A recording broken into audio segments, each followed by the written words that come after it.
Welcome to Full Prefrontal, the show that exposes the mysteries of executive function. This podcast is a collection of conversations about the role of the prefrontal cortex, which impacts your focus, planning, problem-solving, emotional balance, and independence. So join us as we explore executive function and the science of learning. And now, here's your host, the founder of EXQ, Sucheta Kamath. Welcome to another episode of Full Prefrontal. My mission is to help people understand that their brain's prefrontal cortex, at its best, acts as an orchestra conductor, directing actions, guiding emotions, tweaking responses, calibrating decisions in order to create a beautiful, harmonious symphony of well-lived life.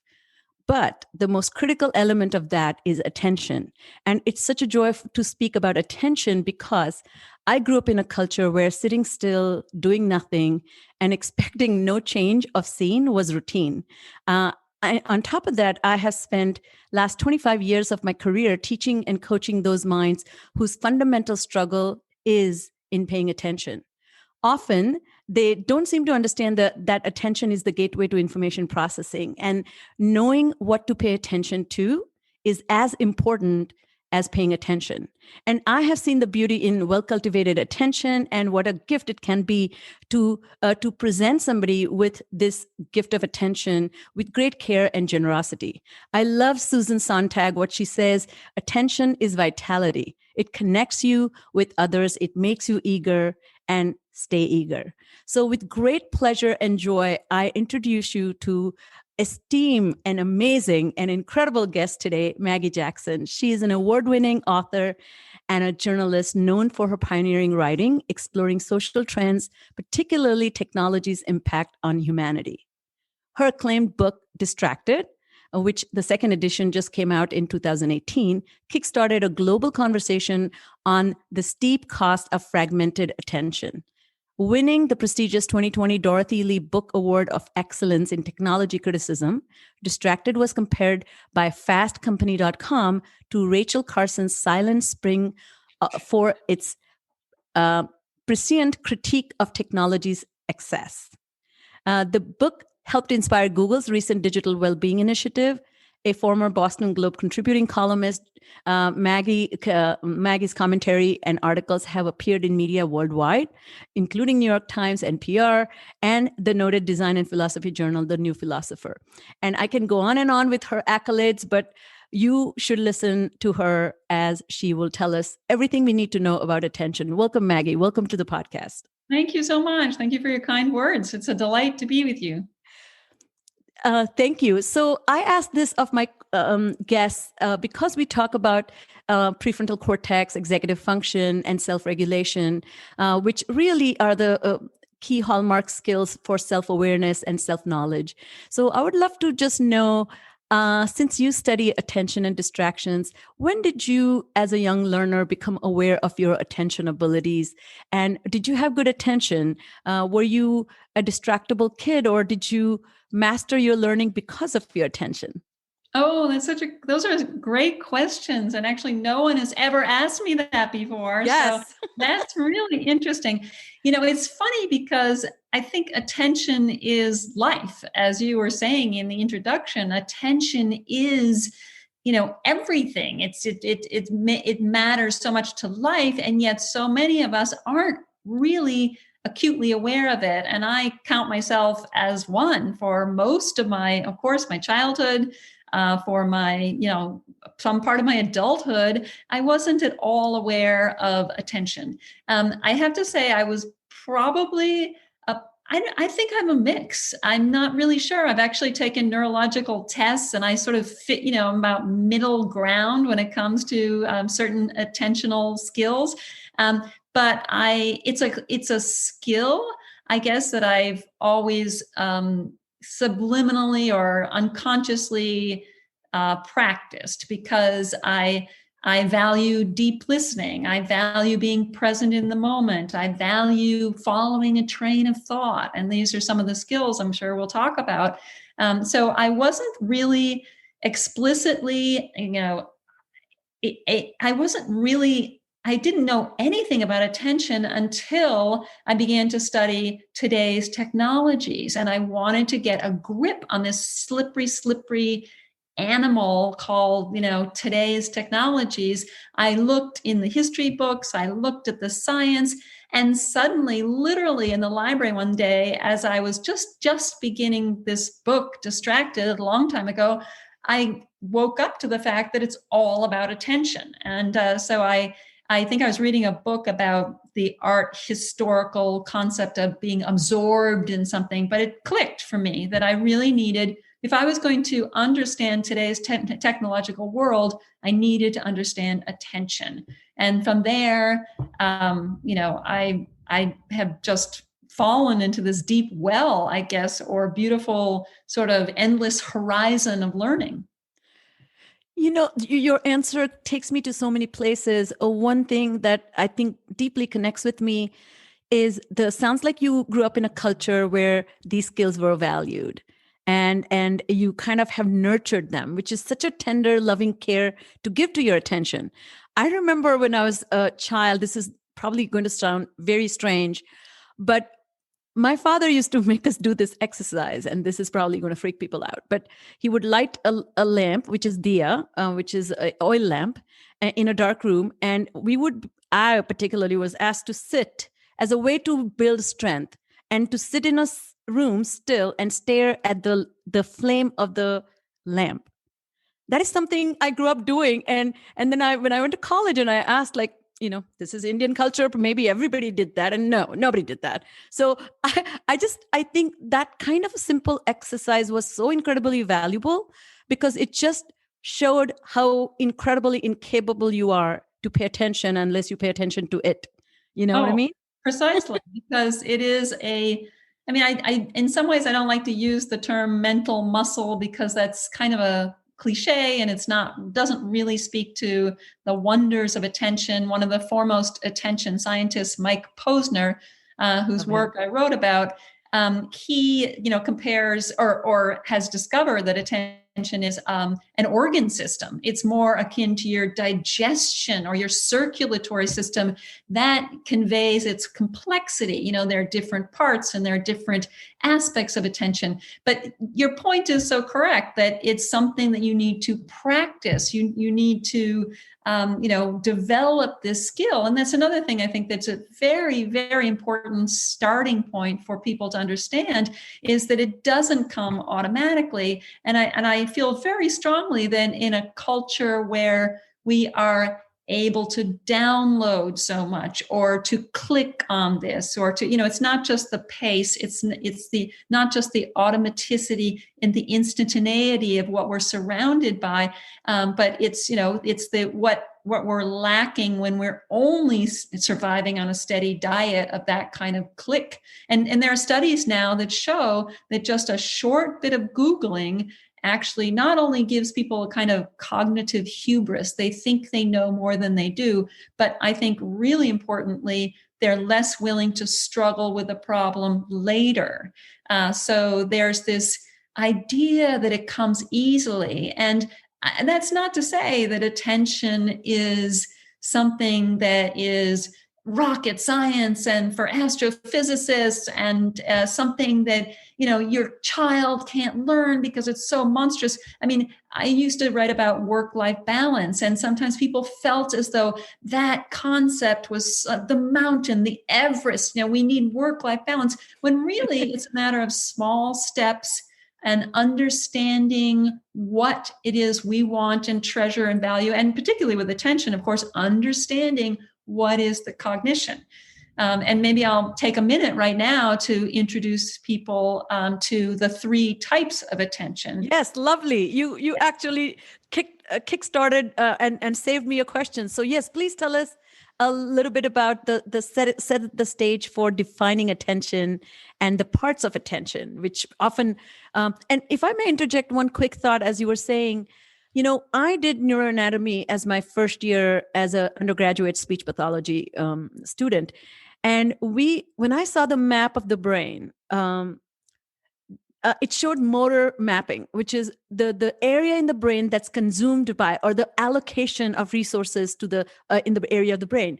And you won't believe it. The I don't know if you remember those old sketches where the hand and the Yes. mouth is taken up a lot of space. And Yes. because I'm a speech pathologist, there was such overemphasis on motor planning, which is execution, or production, which is the motor system needs to be mapped out.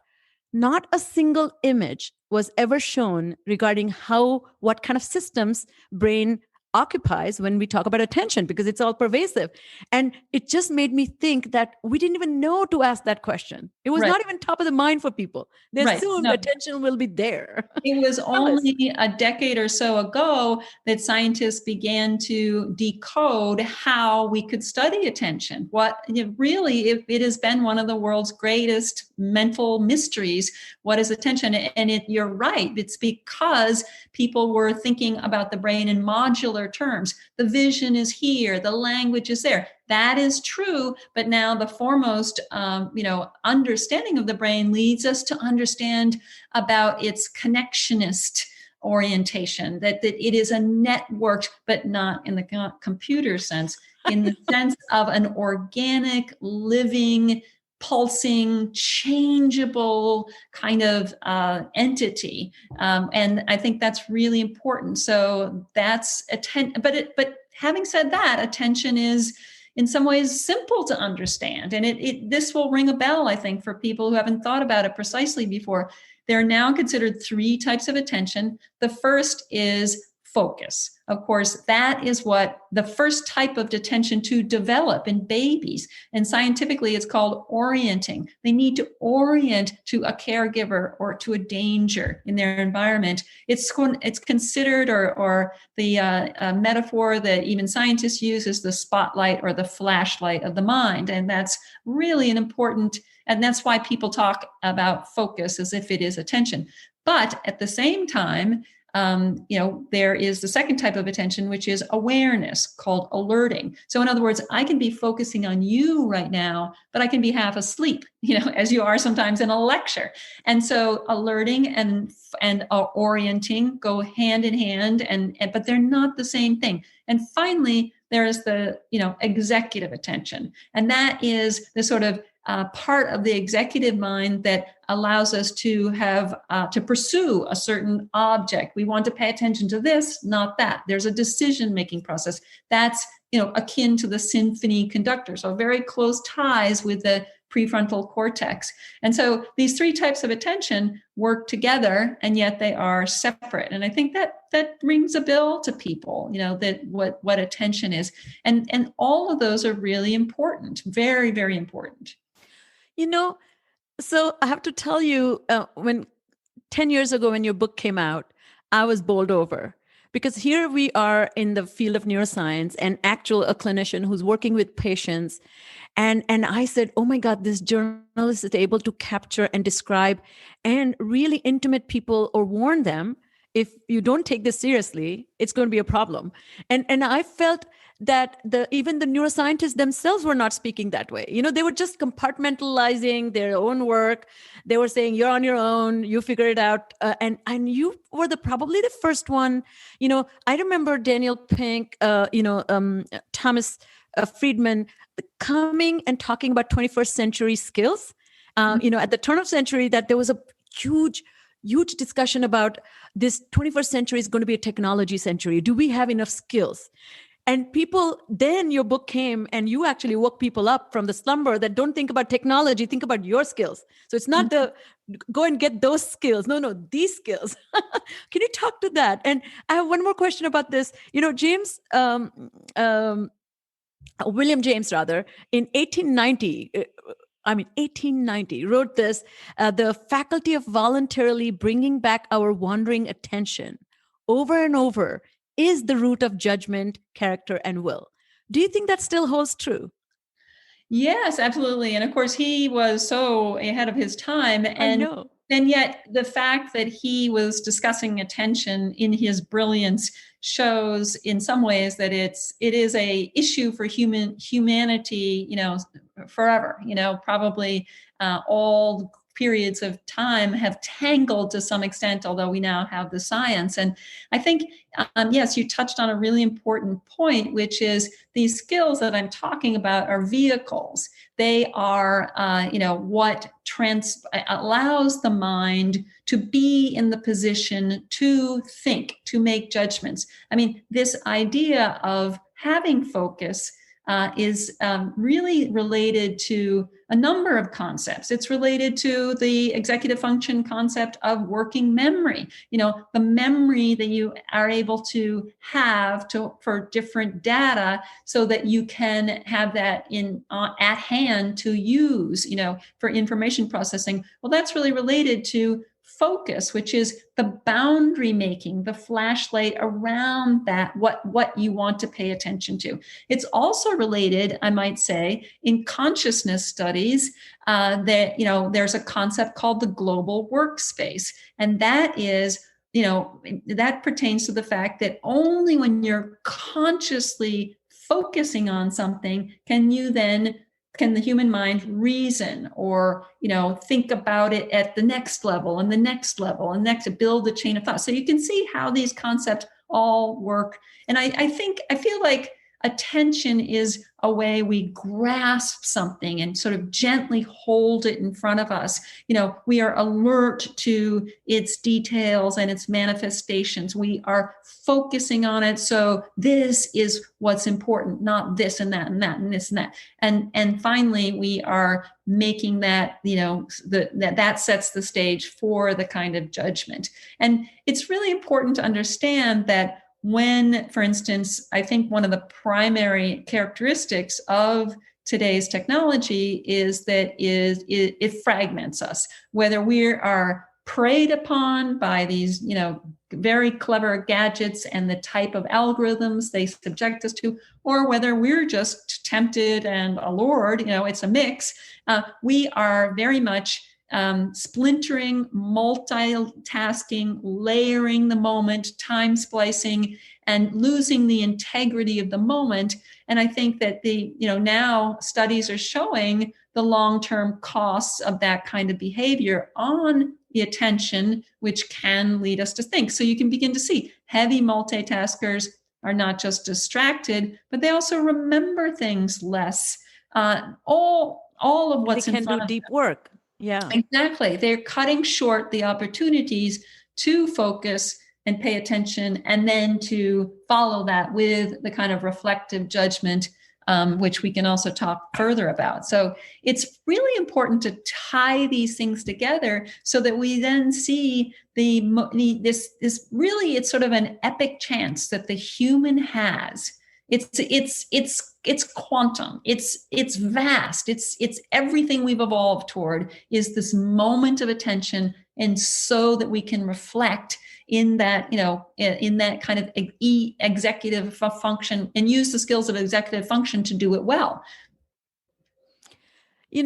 As you were speaking about its interconnectivity to technology, this pre-technology. So again, going back to my field, when we worked with patients with concussions and brain injuries and any neurological alterations or developmental disorders that affect the attentional system, memory system, and an executive function system, we often talked about attention and the opposite side of that coin being distractions. And we talked about distractions at internal distractions and external distractions. And then the external distractions, we categorize them. So when we did the metacognitive training, you would talk about visual distractions, auditory distractions, and olfactory distractions and sensory distractions. And then internally, you talk about your physical need, mental distractions, and psychological distractions. And so when you create a treatment plan, you're teaching people this self-regulatory process of how to regulate all aspects of this distractibility. And I cannot tell you, when technology, I think 2011, as a lot of work talks about, when the handheld technology, when the iPhones or phones became ubiquitous to every person's existence, I felt people suddenly developed neurological dysfunction. Like I felt very competent people were behaving like the most incompetent patients that I had seen, who have the bandwidth or actually wisdom to seek help. And now everybody's walking around with impairment in a way. I So know, exactly. tell us a little bit about the way in your work. You titled your book also Distracted.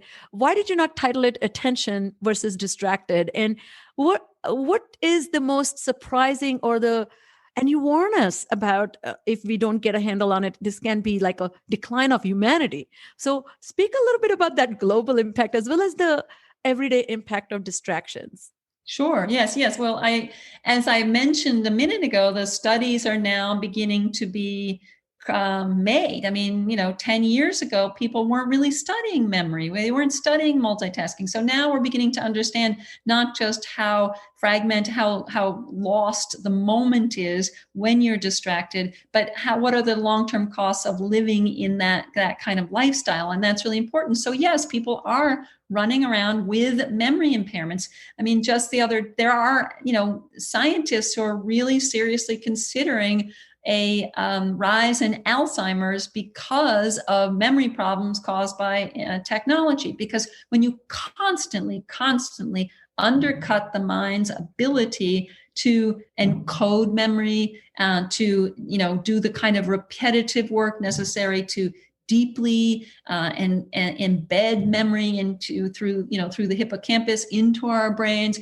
You're cutting out the ability of the mind to add to these wonderful associational networks of knowledge. They're almost like our mind and our knowledge is like a tree of life. It's constantly sending out branches and connecting, and everything is moving all the time. And so when you're constantly looking up something, you're Googling something, you're giving up the chance to go within and to traverse the networks, associations of knowledge that you have, and in doing so, strengthen them. So just for instance, it's really important to understand that, for instance, when we're using technology, when we're offloading our memory, for instance, to technology, we're depending on it for GPS, or we're depending on to look up little facts and things like that. We're not actually, then we're losing the chance to go into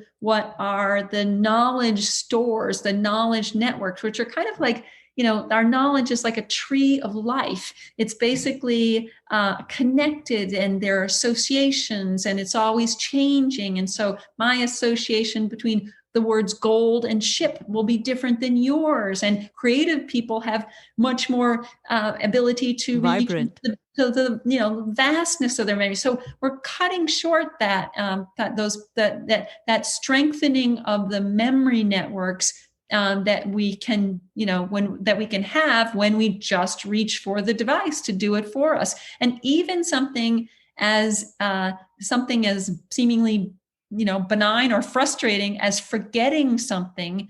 If you are searching for a word or the name of a painter and you don't Google it, and you look in memory for who did that painting and what was Picasso's period called, and you don't find it, you're still strengthening your mind. That's why scientists say forgetting is a friend to learning, because you are still actually navigating and utilizing the brain in ways that we're not when we're depending upon these machines. So it's undercutting our attention.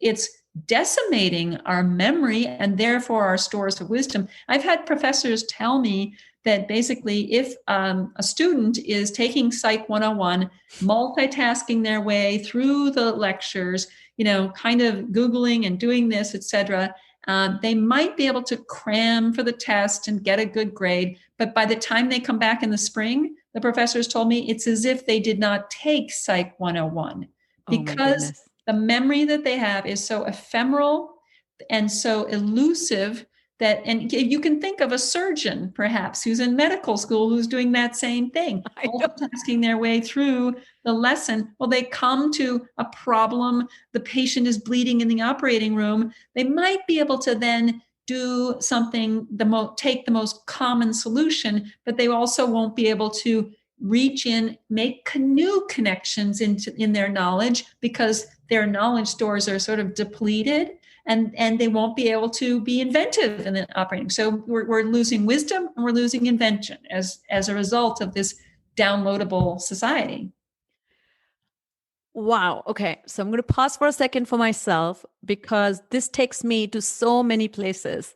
I've had a scientist who studied learning and memory, and Daniel Willingham, for example, and he too was talking about this idea of learning. If you think about new learning, requires you to analyze and synthesize information. Mm-hmm. And part of that encoding process in memory is to see new incoming information, take it apart and see connections with prior knowledge.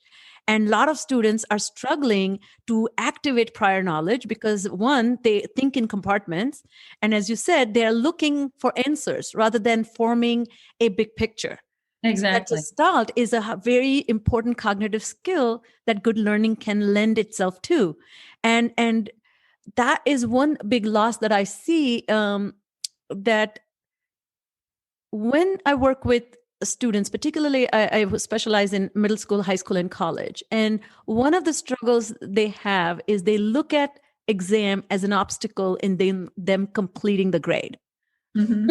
Not as an opportunity to grow their mind. And I'm not being critical of them. I'm just thinking, they're thinking, my schoolwork is coming in the way of my life. And what is my life is, and so I always take interviews of students and say, show me what has entertained you this week. And I kid you not, yesterday I had a session and I've never seen this before, but one of the kids, he's in college, first year college at Georgia Tech, and he showed me a video. And the video was, these tribal people tasting Western food. Oh, okay. Very interesting. Zero value to life, but absolutely, utterly entertaining. And then we just turned around to his introductory history he's taking, and he has no interest in it. So I was just saying, you looked at tribalism. Do you have any commentary to make from a perspective of history? And he said, oh, I never thought about that way. So here is a formal learning and informal interest in something that he's doing for fun. And that disconnect is what I'm seeing. So that to me is a real danger to culture, as you talk about. So right. Tell me, why are you so concerned about if this continues? And why did even Google wake up and take notice of your the sounding of alarm? What is the ramification if nothing changes? Yes. Yeah. No, I was really heartened that Google executives told me that my book was an inspiration for their recent huge initiative on digital well-being. Amazing. I was shocked, really shocked. So thank you for mentioning that. Well, I think that the ramifications are ones we can already see around us. For instance, just for an example, consider the polarization, the divisiveness in our country and in the world. And, prejudice, and it is usually built on stereotyped categorizations that people make automatically and quickly.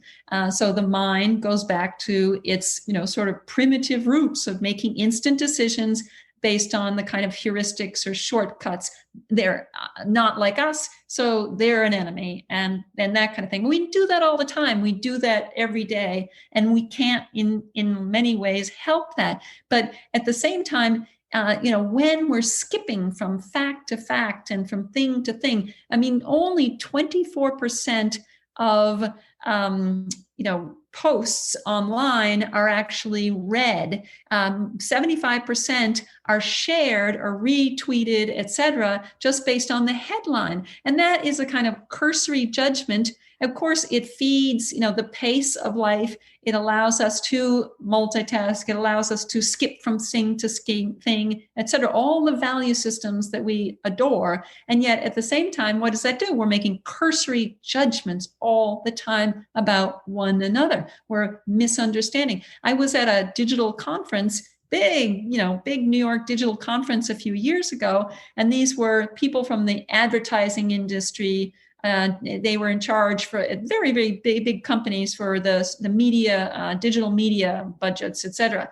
Well, it was so interesting because I was giving a talk on distraction and attention, and there were screens everywhere, and I could see the Twitter thread. And later I asked for the organizers to send me the Twitter thread of the audience, and I examined it closely. And it was so interesting. The people who had the most enthusiasm, who were tweeting the most, who were, very, very interested in the topic, were the ones who had misunderstood what I had said again and again. They got the facts wrong. They weren't getting what I was trying to say. They were twisting it, and not consciously at all. They were, loving the talk and completely getting it wrong because they were trying to tweet at the same time.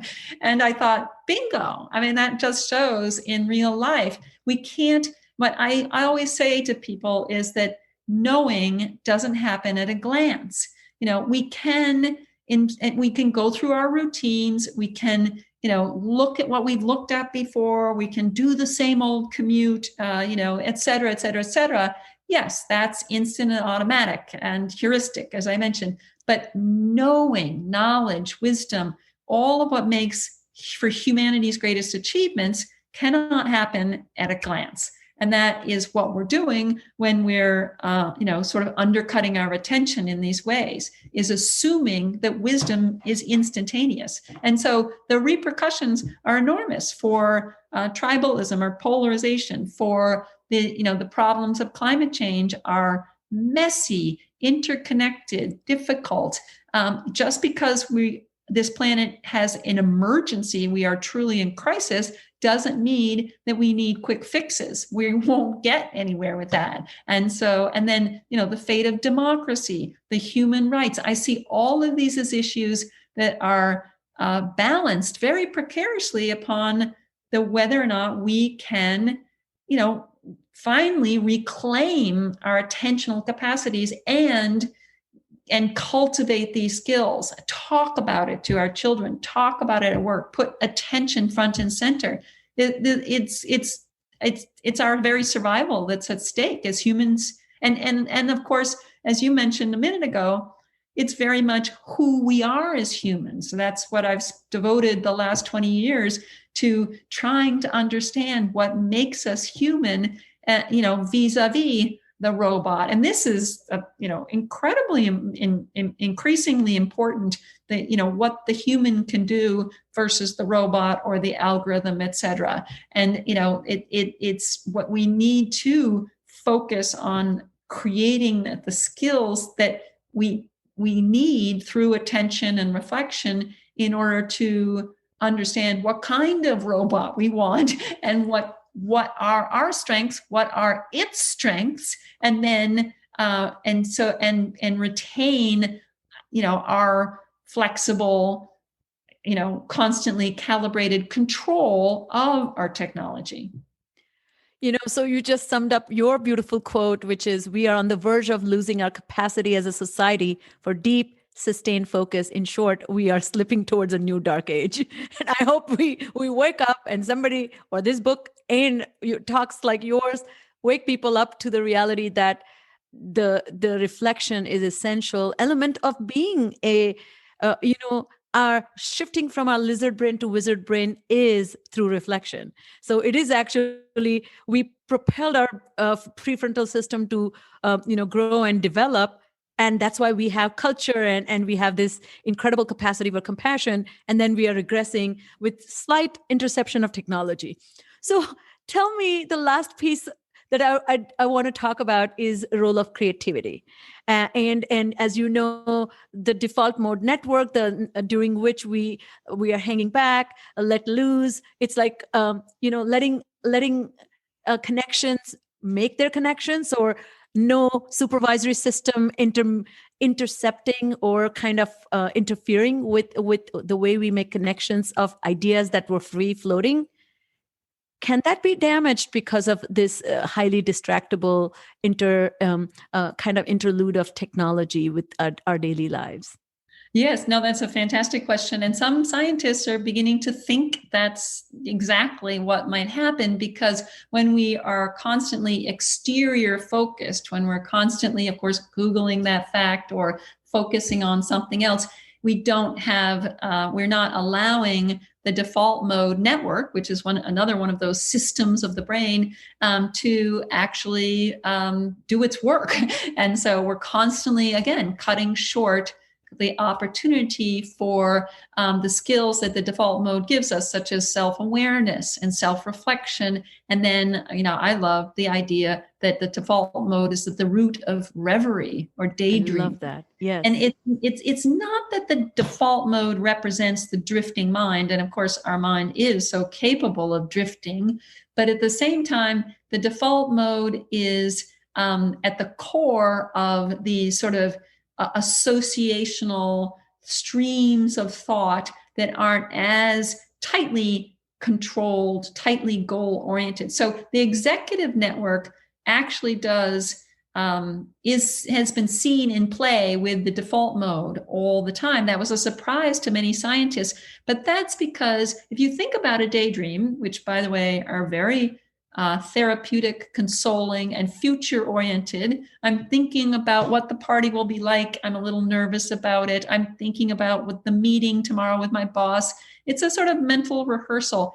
It's not usually, a complete free-for-all. You're usually not just jumping from thing to thing. A daydream is a cohesive thing. It's just that it's a little more, floaty and drifting. And that's a very, very, very important part of our mind.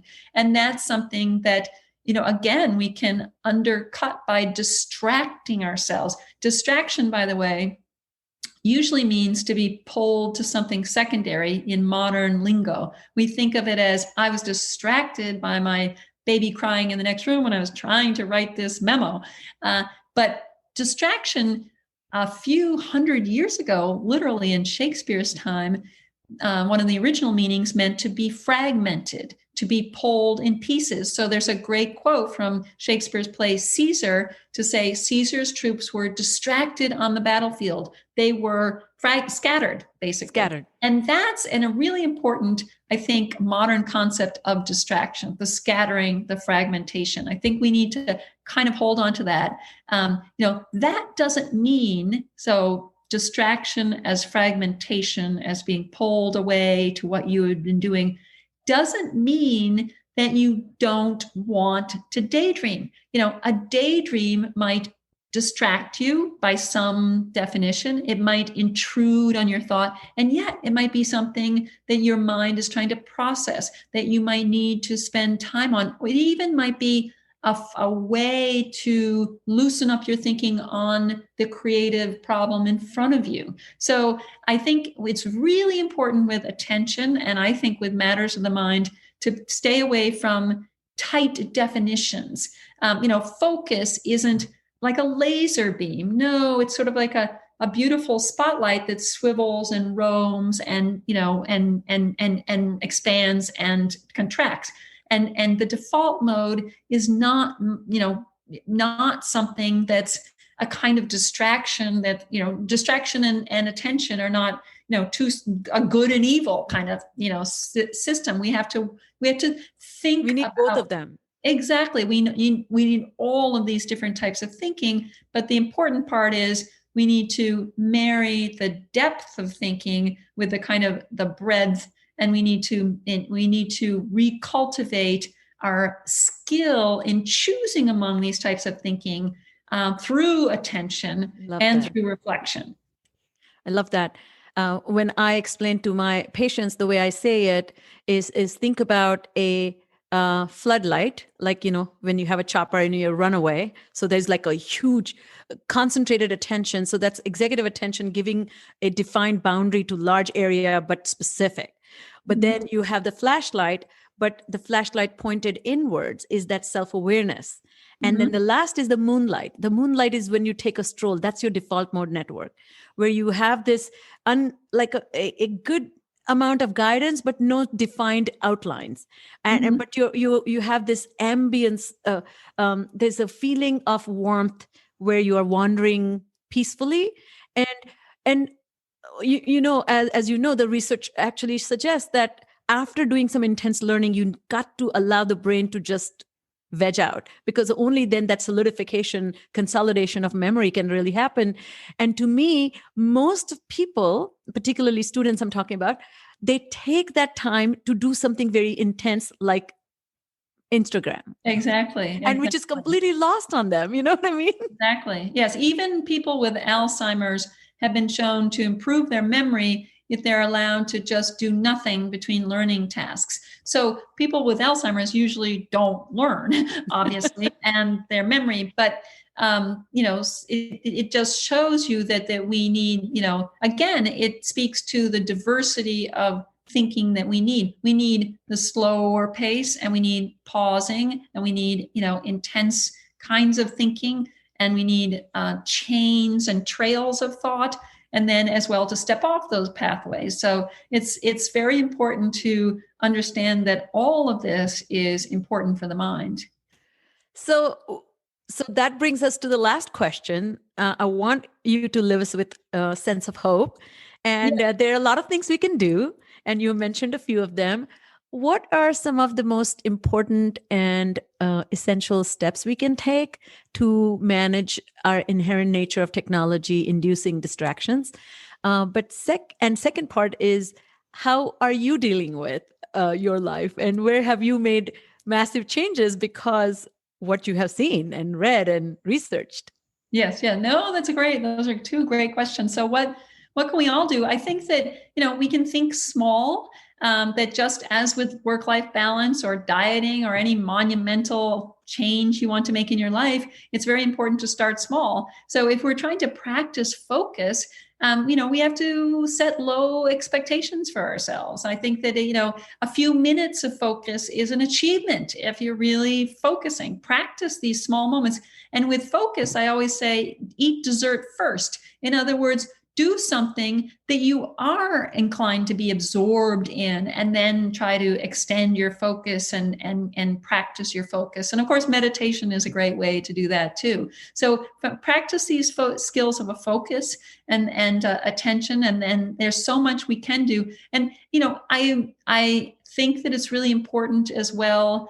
Now, I was talking internally, but I think it's really important, of course, to curate our environment, to think about, shutting the office door or closing 16 windows on your screen, virtually or physically. We can make changes to our environment. I often set an alarm clock. If I'm trying to focus on something, but I know I have a 4:00 call for this podcast, well, then I'll set the alarm for 3:45, and then my mind is free to focus on what I had been thinking about, not is it time yet? Is it time yet? Is it time yet? So we're making it easy. I mean, I always think, does the Dalai Lama meditate in Times Square? Well, yes, the Dalai Lama can meditate in Times Square. But on the other hand, is it easy for him on a quiet mountainside? Yes. So, we're setting the stage. It's kind of like you don't go jogging in your high heels. You put on the jogging shoes, and you create the conditions to then practice the focus. But focus and attention and thinking don't come automatically. We need to have that kind of practice. And what have I done? Well, I guess I'm just a lot more aware of, curating the environment. I'm a lot more aware of how, there are times when I'm focusing really intensively on a very, very difficult chapter. I'm writing a new book, and, tangling with and wrestling with the overarching theme of the chapter and what am I trying to say. And then there are other times when I'm surfing around and my mind and my computer are kind of hyperlinking, and that's okay. I draw on these are kind of arrows in our quiver that we can use explicitly and understand what it takes, and what skills we can draw upon in our lives. And it's wonderful that there are these different types of attention, and that they can deliver us to the moment of reflection or good deep listening or self-understanding. And even just the skills of attention that we have can allow us to be there for the great daydream. I love that. And so much humility. I think your own journey has taught you so much, and you have leaned into it and said, I surrender. I am going to accept the limitations that can be, triplicated if I don't kind of make changes in myself. I'll, 2 weeks ago, I did a 1 week of silence, noble silence, as part of my mindfulness practice. And last week, which is now 2 weeks, I did a digital detox. So only kept 2-hour windows during which I connected to the internet. And now I have once a month a day of silence. That's one thing that I'm practicing to really kind of allow this introspection to happen.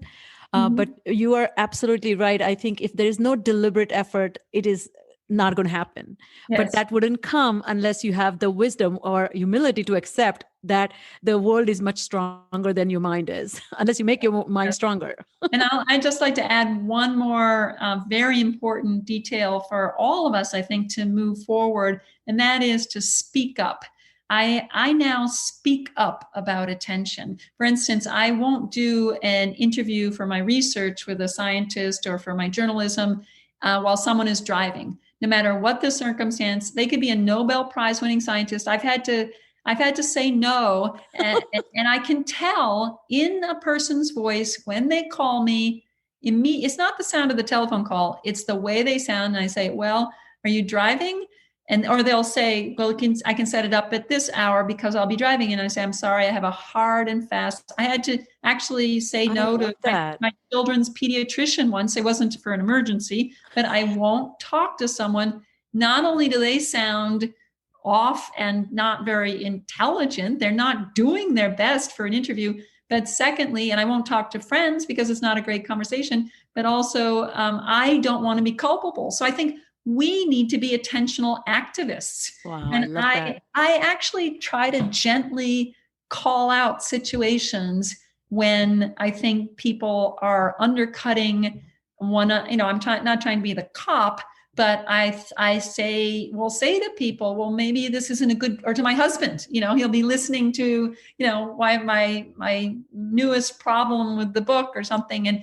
And he's multitasking through something. And I'll say, well, this isn't a good moment. Let's wait till after dinner, till you're finished cooking. And I think that, we can be able to tinker, again, like work like that, tinker. We don't have to go the mile all the time. Tinker and work with each other, but speak up for attention. Let's be activists for attention because it is so important and we'll all benefit. Well, I am going to take this to heart. One thing you just pointed out, I have not been an activist. I have been an advocate, a lukewarm advocate. I'm a fierce therapist, but I've not gone into the social realm on calling people out. But I will tell you, I have done that with my husband and my children, that I'll be saying, and they look up. I just stop and they say, "No, you can continue." And I always say, "No, sounds like you have something important to address. I can wait." And that has done no, speak up. Tell me what you're thinking. So Maggie, as we end our conversation, would you mind sharing one or two of your favorite books that you think our listeners will find valuable in their journey to make themselves better? Sure. Well, it's interesting. The first thing that comes to mind, although I mostly read nonfiction and I mostly read for my work, is the novel Pride and Prejudice by Jane Austen. And, while some might say that's so passé or that is so, long ago, today we're just finding again and again and again, what an incredible forward thinker Jane Austen was, politically, feminist, etc. Her elevation of comedy, her the way she speaks to the modern day. But what I love about that book, particularly, is because it shows so clearly how blind we are to others' perspectives, and by that we can say how blind we are to other ideas of the world or other perspectives just on the moment. And so, it's really a story about two people who woefully misunderstood one another. But that's the human condition. And I think that has so many different lessons for attention and reflection and for thinking and for I humanity's love that. It's so funny you said that. 2 weeks ago, before my silent retreat began, I watched Jane Austen's that same movie, a movie by Keira Knightley. And the reason I watched that, because there's a neuroscientist from Stanford who studies gossip.